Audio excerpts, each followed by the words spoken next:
Hi! నమస్తే. Welcome to my channel Vasumathi's vlogs. మా గురువుగారి ఆశ్రమంలో ప్రార్థన జరుగుతుంటే మా వాళ్ళు లైవ్ వీడియో పెట్టినారు మాకు చూడమని. బట్ సిగ్నల్ లేక వినలేదు. మాకు చాలా ఇష్టం ప్రార్థన. చిన్నది మా ఆయన పోయినారు కదా! అప్పుడు వీడియో. వంట అవ్వడను మానిపించినాక నెక్స్ట్ డే అన్నమాట. ఇది 23వ తేదీ అనుకుంటా వ్లాగు. 23వ తేదీ చేసిన వ్లాగుకి ఈరోజు వాయిస్ ఇచ్చి పెడుతున్నాను. నాకు వ్లాగ్ వీడియోకి టైమే సరిపోవట్లేదు అస్సలు. అంటే వ్లాగ్ వీడియో ఏంటి కాన్సెప్ట్, నా పర్సనల్ ఫీలింగ్స్ బాగా షేర్ చేసుకోవటం. మా చిన్నది మా పెద్దది ఇలా రోజు పనామ గిన్నెలు తోమిన తర్వాత గిన్నెలు తీసి పెడతారండి.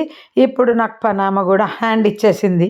ఏంటి అంటే 2 days ago తెలిపి అన్నం చేసుకున్నాం చూడండి. మేము మా చేతితో తృప్తిగా వండుకొని తింటుంటే ఎంత హాయిగా ఉందో నాకైతే. ఆవిడ వంటలు తిని తిని మనతో పచ్చడి మెతుకులు తిన్నా కానీ మన చేత్తో వండుకున్నది ఆ రుచే వేరండి. ఇక మిగిలిన అన్నము వేస్ట్ చేయకుండా సావగే చేసుకున్నాం బ్రేక్ఫాస్ట్కు. అది మిగిలింది. అంటే నేను పెద్ద పాపే ఉన్నాం కదా, మా చిన్నది మా ఆయన లేరు అప్పుడు. సో ఇంకా మేమిద్దరం మాకేం కావాలో అప్పటికప్పుడు చేసుకొని తిన్నాం. ఇది పెట్టుకుంది మా పెద్దది తింటానని. నేను చెప్తున్నా వద్దే పడేద్దాము అంటే, అలా బాగుందమ్మా నువ్వు తినొద్దు నేను నెక్స్ట్ డే తింటానని ఫ్రిడ్జ్లో పెట్టించి పాడైపోయింది. ఎంత చలికాలమైనా పాడైపోతాయండి. వండిన వెంటనే ఫ్రిడ్జ్లో పెట్టుకోవాలి. నాకు అప్పుడే తినబుద్ధి అవుతుంది. సాయంత్రం వరకు బయట పెట్టి దాని తర్వాత ఫ్రిడ్జ్లో పెట్టుకుంటే నాకు అస్సలు తినబుద్ధి కాదు. అందుకే ఇంట్లో ఏదైనా వండుతాను తింటాను వెంటనే ఫ్రిడ్జ్లో పెడతా. ఇంకా దోశలు వేసుకున్నామండి మేమిద్దరం. ఉట్టి దోశలు వేసుకున్నాం. ఇంకా మేమిద్దరమే కదా. ఉల్లికారం డాక్టర్ ఏమో నాకు ఉల్లికారము ఇవన్నీ ఎక్కువ స్పైసీ ఫుడ్ తినొద్దని చెప్తున్నారు. ఆయిల్ ఫ్రై, డీప్ ఫ్రై అన్నీ కూడా. అందుకని చింతాకు పొడి చేసి పెట్టుకోండి. యాక్చువల్గా అండి నాకు ఆపరేషన్ అని చెప్పేసి నేను అన్నీ ముందే చింతాకు పొడి, పప్పుల పొడి, నెలకు కావాల్సిన పప్పుల పొడి, ఒక నెల రోజులు కంపల్సరీ రెస్ట్ ఉంటుంది అనుకున్నా. నాకు 3 months చెప్తారని అనుకోలేదన్నమాట. 1 month అంటారని 1 monthకి సరిపడా ఇడ్లీ పిండి, దోశ పిండి పెట్టుకోండి. అవన్నీ అయిపోయినాయి అనుకోండి. ఇది 2వ ట్రిప్పు వంట ఆవిడతో రుబ్బించుకున్నది. మీరు ఫస్ట్లో నుండి చూస్తూ ఉంటే అర్థమవుతుంది. ఇంకా వెల్లుల్లి కారం 1 monthకి సరిపడా. ఇంకా నల్ల కారం ఒకటి కొంచెం ఉండే, అది కూడా చేద్దాం అనుకున్న కుదరలే. ఫ్యాన్లు, ఇల్లు డీప్ క్లీనింగ్ చేసుకున్నా. మీరు వ్లాగ్లలో గమనించుంటారు. ఎంత డీప్ క్లీన్ చేసుకున్నానంటే ఎవరికి డబ్బులు ఇస్తామన్నా చేయమంటున్నారు. ఇంకా నాకు కోపం వచ్చి నేనే కష్టపడి ఫ్యాన్లు, డోర్లు, గ్లాస్ డోర్లు, డస్టింగ్ అన్నీ 3 రోజుల్లో పట కంప్లీట్ చేసినానండి. ఆపరేషన్కు ఒక 3 రోజుల ముందుకి అన్నీ క్లీన్ చేసేసుకొని, అంటే నేను 15 days ముందు నుండి ప్రీ ప్లాన్గా ఆపరేషన్ అని దివాళీ అప్పుడు చెప్పారు కదా. దివాళీ నుండి వచ్చాక వారం టైం ఉండింది నా ట్రిప్కి వెళ్ళొచ్చాక. ఆ వారంలో అన్నీ చేసేసుకున్నా. బట్ ఏంటంటే ఏ పని చేసినా కానీ నేను బయటికి చెప్పను. అన్నీ నా మైండ్లో నేను థింక్ చేసుకుంటూ వీలైనంత వరకు చేసేస్తా. బయటికి చెప్తే ఆ పనులు అవ్వవండి. అంటే నేను ఇంక ఇది చేసి పెడతా, మీకు అది చేసి పెడతా, మా పిల్లలు వద్దంటున్నారు, నువ్వేం చేయొద్దమ్మా. ఇంక వంట ఆవిడ ఏం చేస్తా అంటే ఉండని లేయే సేఫ్ సైడ్గా ఉండని. ఆపరేషన్ అయ్యి వచ్చినాక నాకేమన్నా తినడానికి కష్టమవుతుంది, ఏదైనా తినాలనిపించచ్చేమో తెలీదు. వంట ఆవిడ రాకపోయినా సేఫ్ సైడ్గా ఉండని, మీరు కష్టపడతారని చెప్పి ఇడ్లీ పిండికి, దోశ పిండికి రుబ్బి పెట్టుకున్నాను. ఆ పొళ్ళు చేసి పెట్టుకున్నాను. అన్నీ వెల్లుల్లి కారం, అన్నీ ఉల్లిపాయలు కట్ చేసి ఫ్రిడ్జ్ క్లీనింగ్ మా పెద్ద పాపంగా నేను చేస్తుంటే చూడలేక నేను చేస్తేలే అమ్మ అంతా చేసేసింది అనమాట. సో అంత ప్రీ ప్లాన్గా చేసుకున్నానండి. ఇదేంటంటే మనకు సీరియస్గా అప్పటికప్పుడు ఆపరేషన్ చేసినది కాదు కనుక నాది అదొక లక్ అనుకుంటా.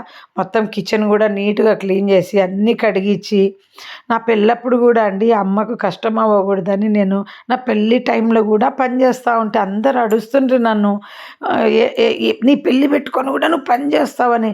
నాకు అప్పటి నుండి ఇదే ప్రాబ్లం. ఎందుకంటే నా పెళ్ళప్పుడు నాకేం అవసరం అంత టెన్షన్ తీసుకోనిక. మా అమ్మకు నేను ఎంత రైట్ హ్యాండ్గా ఉంటినో చెప్తున్నాను అనమాట.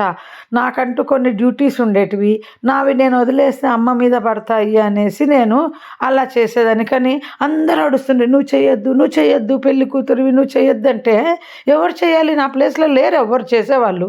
ఊరికి ఒకరిని చేయొద్దని కాదు, నా ప్లేస్లో చేసేవాళ్ళు లేరు.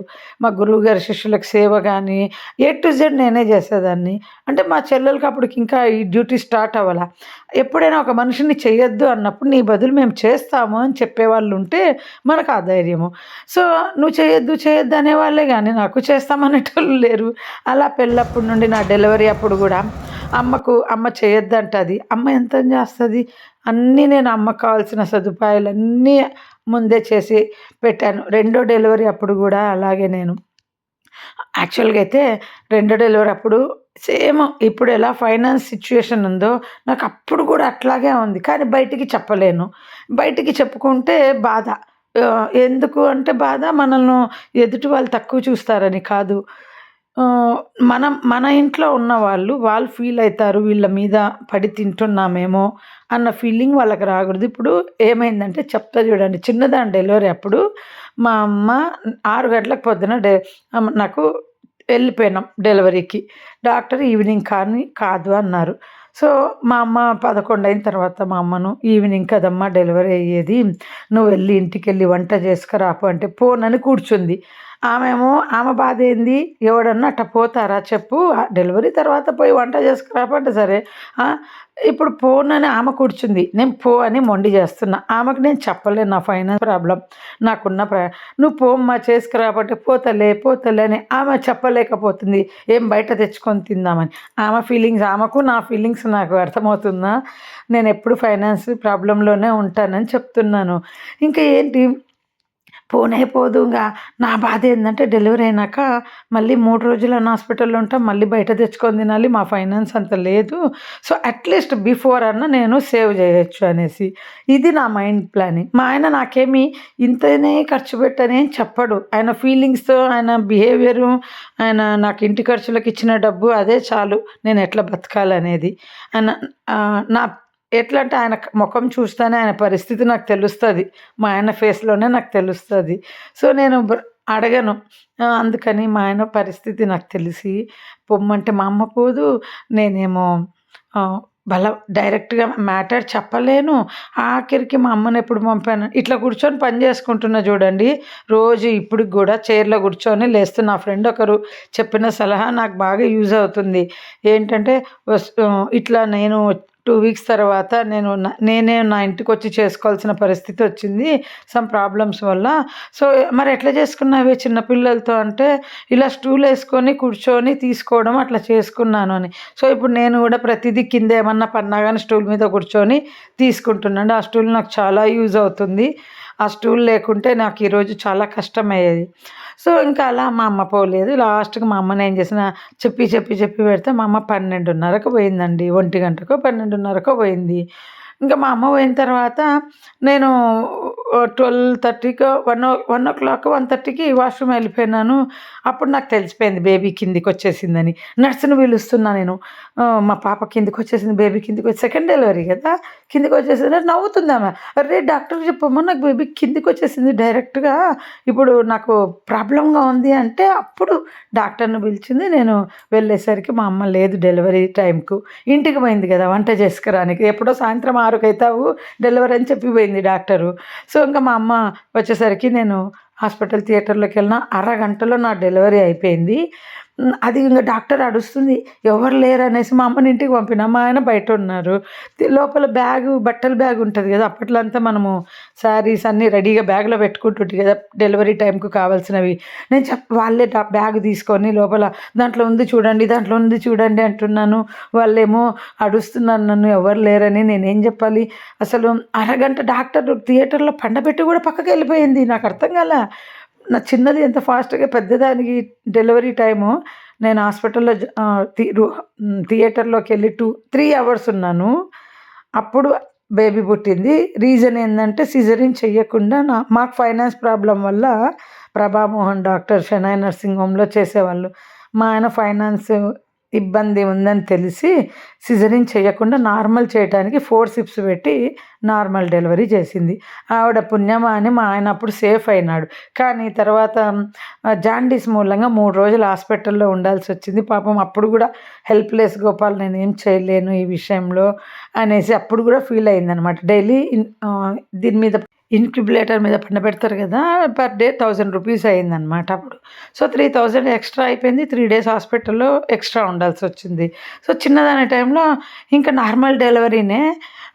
ఇంకా అప్పుడు ఆమె అరుచుతా ఉన్నది ఎవరు లేరనేసి. నేనేం చేయాలి ఇంకా నేను డెలివరీ అయిపోయి బయటికొచ్చాక అప్పుడు మా అమ్మ బయట ఉండింది. అప్పుడు లోపల థియేటర్‌కెళ్ళాక వచ్చింది. అలా నేను ఎవరికీ చెప్పలేనండి. ఇప్పుడు నా పిల్లలకి గూడా ఏంటంటే, వాళ్ళు ఇబ్బంది పడగూడదని వన్ టైమ్ ఉన్నా కానీ నేను, ఇప్పుడు మనకు వాళ్ళేంటి పిల్లలు, అమ్మ మనం చేసుకోలేము 3 నెలలు పెట్టుకో అని వాళ్ళు. నేనేమో చెప్పలేను. చెప్పినా కూడా వాళ్ళకి అర్థమైనా కూడా అయినా కానీ పర్వాలేదు. మనం ఇంకో ఖర్చు తగ్గించుకుందాము. కానీ నువ్వు కష్టపడొద్దు అని నా పిల్లలు నన్ను అంత బాగా చూసుకున్నారు. సో, కాకపోతే 1 మంత్ బాగానే ఆవిడొచ్చి వంట చేస్తుంటే ఎంజాయ్ చేశాను. ఆ తర్వాతనే 15 రోజులు ఆవిడ పెట్టిన బాధకు తట్టుకోలేక తీసేశాను. ఆమెను తీసేసాక కూడా నాకు కొంచెం కష్టమైంది మళ్ళీ సెట్ అవ్వడానికి. ఇప్పటికి నేను తీసేసి 15 డేస్ 10 డేస్ అయిపోయింది. ఇప్పుడు నార్మల్ పొజిషన్‌కి వచ్చినాను ఇంకా. ఎందుకంటే ఇవాళ ఇంకా డాక్టర్ చెకప్ కూడా చేసుకోవాలి. ఈరోజు ఆమె ఏం చెప్తదో తెలీదు. ఇప్పటికి నా ఆపరేషన్ అయిపోయి నెల 20 రోజులు అయిపోయింది. కానీ వంట ఆవిడ మాత్రం నాకు నెల, వారమే వండిందనమాట. అంతే కేవలం. అంటే వారం ముందు పెట్టుకున్నాం గదా మనం. సో, నాకిప్పుడు ఈ పనామె ఏం చేసింది, లేట్‌గా వస్తా ఉంది. 11కి వస్తా ఉంది. 6 లీవ్‌లు తీసుకున్నావు. నువ్వు గూడా ఆలోచించుకో. వచ్చే నెల నుండి నాకు తెలీదు, నీ ఇష్టము. నేను అయితే భరించను. మీరెట్లా చేస్తున్నారంటే, మేము లేకుంటేనే మీకు లేదు అన్నట్టు చేస్తున్నారు మీరు. మీ వల్లనే మేము బతుకుతున్నట్టు. మీరు గిన్నెలు, అంట్లు తోమి ఇల్లు చేస్తే ఇంక మాకు పనైపోయినట్టు బాగా అరిచిన. అరిస్తే నేనే మానేస్తున్నా. 2 రోజుల తర్వాత మళ్ళీ అరిచిన.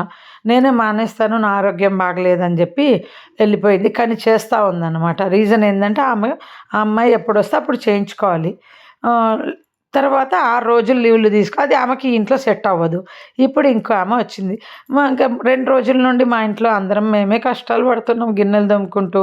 మా ఆయన ఒకరోజు కసువు కొట్టి అలిగిపోయినారు. మా పిల్లలు ఒకరోజు కసువు కొట్టారు. ఈరోజు కూడా మా పిల్లలు, నాన్న వద్దులేమ్మ రాత్రి కూడా అంతా నీకు హెల్ప్ చేశాడు కిచెన్‌లో గిన్నెలు తోమిచ్చి. అంటే నేను డిష్ వాషర్‌లో డిషెస్ పెట్టినా చేత్తో కడిగేటివి మా ఆయన కడిగేశారు. స్టవ్ అంతా నేను క్లీన్ చేసుకున్నాను. ఇంత కష్టపడుతున్నామండి అందరం కలిసి. ఫ్యామిలీ అంటే ఇలాగే ఉండాలి. లేకపోతే ప్రతి ఆడదానికి ఇబ్బంది కదా అనేసి అనుకున్నా. హెల్ప్ చేయని పిల్లలు ఉంటే ఎంత కష్టమో చాలా. ఎందుకంటే మా పేరెంట్స్ టైంలో చూశాను నేను. పెద్దగా మేము ఆడపిల్లలం హెల్ప్ చేసేవాళ్ళమే కానీ మా బ్రదర్ ఒక్కడే ఉండేవాడు. అంత హెల్ప్ లేదు. మా పెళ్ళిళ్ళు అయిపోయినాక మా మదర్‌కి చాలా కష్టమైంది. ఇంటి పనులకు కానీ దేనికైనా. పక్కన ఆడపిల్లలు ఉన్నంత వరకు తల్లిదండ్రులకు చేతి కింద కష్టం తెలీదు. వాళ్ళ లైఫ్‌లో నుండి ఆడపిల్లలు పక్కకు తప్పుకున్నప్పుడు వాళ్ళకి కష్టం తెలుస్తది. నాకు వంట ఆవిడ ఉన్నప్పుడు ఉన్నంత కంఫర్ట్ లేదు. కానీ నాకు టైం పట్టింది. నేను చూడండి ఆమె పప్పు మాడితే ఒకరు చెప్పినారండి యూట్యూబ్‌లో. అన్నం మాడిందండి. ఈ వంట ఆవిడ పోయినాక 2 రోజులు నాకు కూడా కూరలు, అన్నం అన్నీ మాడిపోయినాయి. ఎందుకంటే రోజు దీంట్లో మనము పప్పు పెట్టే అలవాటు. నేను మర్చిపోయి పప్పు అనుకోని విజిల్స్ ఎక్కువ రానిచ్చిన. అన్నం ఒకరోజు నాకు కూడా నూనె ఎక్కువైపోయింది. అంటే 6 నెలలు వాళ్ళు వీళ్ళు కలిసి ఉంటే సావాసం అట్టయిపోతుందని. సో, కింద వేడి నీళ్ళు ఇట్లాగా పెట్టేసి మనం పెట్టేస్తే ప్లెయిన్ నీళ్ళైనా పెట్టండి. వెంటనే నీళ్ళల్లో గిన్నె పెట్టాలండి. పప్పు మాడినా, అన్నం మాడినా. అప్పుడు మనకు ఆ మాడు వాసన ఉండదంట. మూత తీసేస్తే మాడు వాసన అంతా పోతుంది. లైట్‌గా మాకొచ్చింది మాడు వాసన. పై అన్నం అంతా హాట్ ప్యాక్‌కి వేసేసి నాకు కింద ఉన్న అన్నంకు నెయ్యి పూసుకొని తినడం చాలా ఇష్టం అనమాట. ఇంకోటి నా బంగారు దొంగతనం జరిగిన విషయం చెప్పాను కదా లాస్ట్ వ్లాగ్‌లో. పోలీస్ కంప్లెయింట్ ఇయ్యలేదా అని అడిగారు. పోలీస్ కంప్లెయింట్ ఏంది, పోలీస్ ఆఫీసరే మా ఆయన ఫ్రెండ్ అనమాట. వెంటనే పెళ్ళికి కూడా వచ్చిపోయినాడనమాట. అప్పుడు వెంటనే పిలిస్తే వచ్చి చూసి ఇదంతా ఆఫీస్ బాయ్‌లది అనేసి ఆఫీస్ బాయ్‌లని అందరిని తీసుకెళ్ళి జైల్లో వేశాడు. మళ్ళీ నెక్స్ట్ డే వదిలేశారనమాట. ఆ జైలుకి తీసుకుపోయిన తర్వాత మా వారి ఫ్రెండ్‌తో మాకు కాంటాక్ట్ పోయింది. రీజన్ ఏందంటే చెప్పాను కదా, పరిటాల రవి చనిపోయారు. వీళ్ళంతా ఫోన్‌లు అవైలబుల్ లేవు, బయట ఫోన్స్. అదనమాట. ఇంకా వాళ్ళని వదిలింది తెలీదు, ఏమీ తెలీదు. తర్వాత తెలిసిందేందంటే వాళ్ళు యాక్చువల్‌గా లాడ్జ్ వాళ్ళు నాకు 1,50,000 ఇస్తాము సెటిల్మెంట్‌కు అన్నారు. మేము ఒప్పుకోలేదనమాట. వాళ్ళసలు ఎంక్వైరీ చేయకముందే ఆన్ ది స్పాట్‌లో అండి, మీరు నమ్మరు. ఎలా చేశారంటే అంతా మళ్ళీ ఇంకో వీడియోలో ఎక్స్‌ప్లెయిన్ చేస్తాను. మొత్తము నా బంగారు పోవడానికి ముందు నుండి ఎండ్ వరకును ఇంకో నెక్స్ట్ వీడియోలో వీలైతే ఎక్స్‌ప్లెయిన్ చేస్తాను. అసలు రూమ్‌లోకి ఇట్లా పోయిందంటేనే మేము వెంటనే ఇచ్చేస్తాం డబ్బులన్నారు చూడండి. అదెలా చెప్తారండి వెంటనే ఇచ్చేస్తామని? మేము కొట్లాడి ఏదో చేస్తే ఇస్తామనాలి. మేము 1,50,000 నష్టపరిహారం ఇస్తాము, కావాలంటే తీసుకోండి అంటే మేము తీసుకోలేదు. ఎందుకంటే అంత వీళ్ళ కాడ నష్టపరిహారం తీసుకుంటే మనం కేసు వేయనీకి ఉండదు కదా. ఇంకా మా ఆయన ఫ్రెండ్ కూడా ఏమన్నారంటే, ఇది పెద్ద లాడ్జ్, కేసు పెట్టద్దు, వీళ్ళను పేరు పోతుంది, మేము ఎంక్వైరీ చేస్తాంలే అని కేసు పెట్టనియకుండా వాళ్ళ ఆఫీస్ బాయ్లను తీసుకెళ్ళినాడండి. మాకు కేసు పెట్టడానికి నెల రోజులు పట్టింది. ఎందుకంటే ఇంకా పోలీసులకు మాకు కాంటాక్ట్ లేదు కదా. అక్కడ జరిగింది మాది పెద్ద పొరపాటు.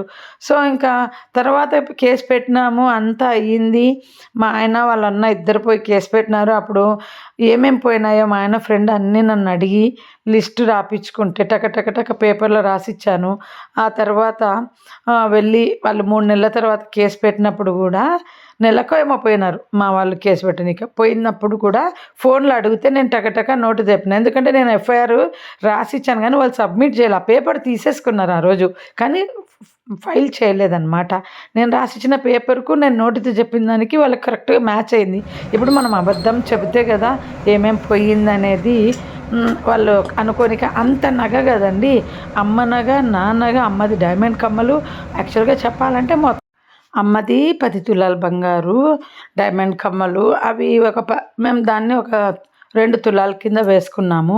నాది ఒక 30 తులాలు బంగారు. తర్వాత నాకు చిన్న కమ్మలు కొన్నవి, గిఫ్ట్ నగలు, వెండివి అన్నీ కలిపి కూడా మాకు 50 తులాల కింద అండి. అప్పుడు 50 తులాలు అయితే ఇక మేము 80 అని రాపించినాం ఉన్నమాట. ఎందుకంటే అప్పుడు అట్లా చెప్పమన్నారు, వాటినే కొంచెం వెయిట్ ఎక్కువ చెప్పి రాపించినాం అంతే. ఐటమ్స్ అయితే సేమ్ అండి. తర్వాత మాకు తెలిసింది ఏంటంటే, మా రిలేషన్స్ ద్వారా అక్కడే ఉండేవాళ్ళు అనంతపూర్లో, రోషయ్య పలుకుబడితో ఆ కేసు క్లోజ్ చేశారు అని తెలిసింది. అంటే వాళ్ళు కనుక్కున్నారంట, ఇట్లా మీ లాడ్జ్లో నగపోయింది కదా ఏమైంది అని కనుక్కుంటే కేసు అయిపోయింది, సెటిల్ అయిపోయింది, వాళ్ళకి డబ్బులు ఇచ్చేసినామని చెప్తున్నారంట. నాకు ఫోన్ చేసి అడిగినారు, మీకు డబ్బులు ఇచ్చేసినారంటనే అంటే, ₹1 కూడా తీసుకోలే, మా కేసు క్లోజ్ చేయలేదు, ఏం చేయలేదు, దాన్ని అట్లాగే వదిలేసామని. అనంతపూర్లో నామ రామాలయం అని మా ఆయనని ఇప్పుడు కూడా అడుగుతాను, వెళ్ళి ఆ కేసు సంగతి ఏదన్నా చూడకూడదా అంటే, ఆ లాడ్జే లేదు తీసేసినారని అన్నారు అని అన్నాడు. వెళ్ళి చూడాలంటే చూడొచ్చండి, ఆ ఫైల్ మళ్ళీ ఓపెన్ చేయొచ్చు. కానీ అది చెప్పాను కదా మా మధ్యనే పోయిందన్న విషయం నాకు తెలుసు, మా ఆయనకు తెలుసు, అందరికీ తెలుసు. సో దాని గురించి మనము అనవసరంగా ఆలోచించడం వేస్ట్. సరే, దొంగతనం చేసిన వాళ్ళు ఏమీ బాగుపడినారులే, కానీ నేను హ్యాపీగా ఉన్నాను నా నగ దొంగతనం చేసిన వాళ్ళకంటే. ఎందుకంటే ఉద్యోగం పోగొట్టుకొని అవస్థలు పడుతున్నారు, దొంగతనం ఎవరి చేత్తో చేశారో వాళ్ళు. ఇంకా ఎవరి పాపైన వాళ్ళు పోతారని అనకూడదు, ఎందుకంటే నా మానసికంగా నన్ను హింసించినారు కదా, భగవంతుడు కూడా వాళ్ళకి ఆ శిక్ష వేస్తున్నాడు. కానీ ఒక్క కోరిక అయితే నాకు ఉంది, వాళ్ళు నన్ను డైరెక్ట్గా వచ్చి నీది మేమే తీసాము, నన్ను క్షమించు అనే రోజు ఒకటి రావాలని. ఆ కోరిక నెరవేరదు, కానీ కోరిక అయితే పెట్టుకున్నానండి. నాకు కావాలి, రెడ్ హ్యాండెడ్గా మనుషులు కావాలి. ఆ మనిషి ఎవరని, ఎందుకంటే బయటి వాళ్ళు కాదని బాగా తెలుసు.